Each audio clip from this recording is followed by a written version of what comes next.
আমরা প্রতিদিনই কোনো না কোনো কাজে রাস্তায় বের হই। রাস্তায় চলতে ফিরতে হঠাৎ রাজপথে শুরু হলো সংঘর্ষ। চারদিকে আতঙ্ক, দৌড়াদৌড়ি, চিৎকার।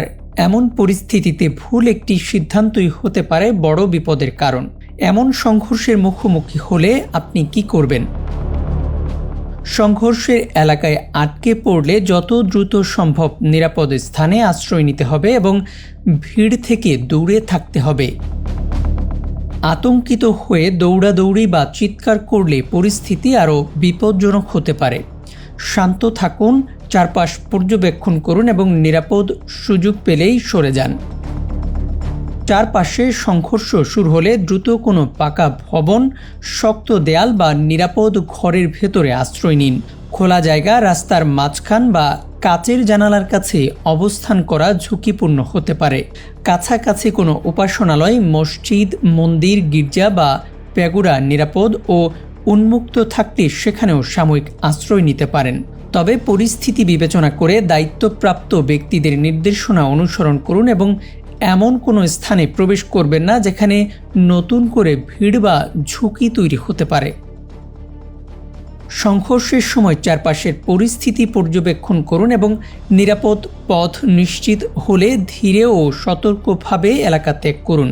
আপনার সঙ্গে শিশু, বয়স্ক ব্যক্তি বা প্রতিবন্ধী কেউ থাকলে তাদের নিরাপত্তাকে অগ্রাধিকার দিন এবং বিচ্ছিন্ন না হওয়ার চেষ্টা করুন। ভিড়ের কেন্দ্রে না গিয়ে পাশের নিরাপদ পথ ব্যবহার করুন এবং সম্ভব হলে চারপাশের মানুষকেও শান্তভাবে সরে যেতে উৎসাহিত করুন। তাৎক্ষণিকভাবে নিরাপদ স্থানে যেতে না পারলে নিচু হয়ে বসুন বা মাটিতে শুয়ে পড়ুন। 2 হাত দিয়ে মাথা ও ঘাড় ঢেকে রাখুন, কারণ শরীরের এই অংশগুলো সবচেয়ে সংবেদনশীল। সম্ভব হলে একটি শক্ত দেয়াল, কনক্রিটের পিলার বা অন্য কোনো মজবুত বস্তুর আড়াল নিন। ব্যাগ, জ্যাকেট বা অন্য কোনো পুরো কাপড় থাকলে তা দিয়ে মাথা ও ঘাড় অতিরিক্তভাবে ঢেকে রাখতে পারেন, যাতে সম্ভাব্য আঘাতের ঝুঁকি কিছুটা কমে।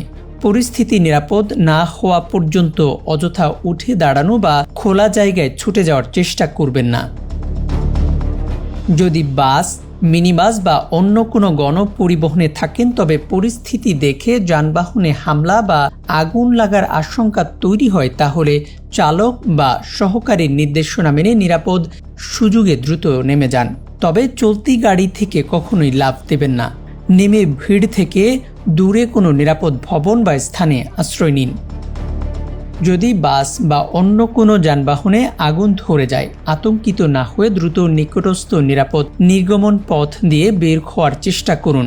ধোঁয়া বেশি থাকলে যত সম্ভব নিচু হয়ে চলুন, কারণ গরম ধোঁয়া ও ক্ষতিকর গ্যাস সাধারণত উপরে জমা হয়। ব্যাগে যদি পানির বোতল থাকে তাহলে একটি পরিষ্কার কাপড় বা রুমাল ভিজিয়ে নাক ও মুখ ঢেকে রাখুন।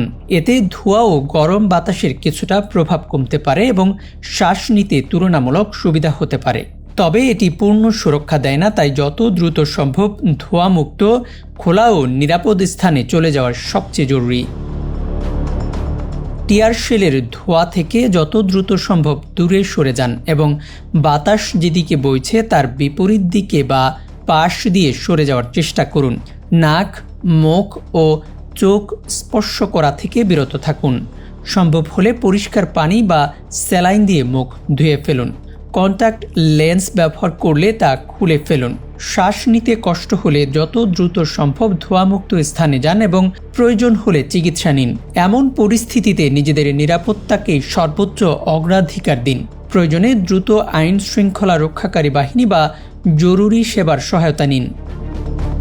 বাসা থেকে বের হওয়ার আগে সংবাদপত্র, টেলিভিশন বা নির্ভরযোগ্য অনলাইন নিউজ পোর্টালে চোখ বুলিয়ে দেখে দেশের সার্বিক পরিস্থিতি জেনে নিন। কোথাও সংঘর্ষ বা সহিংসতার খবর থাকলে প্রয়োজন ছাড়া ওই এলাকায় এড়িয়ে চলুন এবং সম্ভব হলে ভ্রমণের রুট ও সময় পরিবর্তন করুন। ইউএফটি ফার্স্টের সাথে ট্রেড করুন যে কোনো জায়গা থেকে। ক্যাম্পাসে ক্লাসের ফাঁকে, ঢাকার জ্যামে বসে কিংবা ঘরে বসে, ট্রেডিং এখন হাতের মুঠোয়। তাই ট্রেড করুন যখন খুশি, যেখানে খুশি।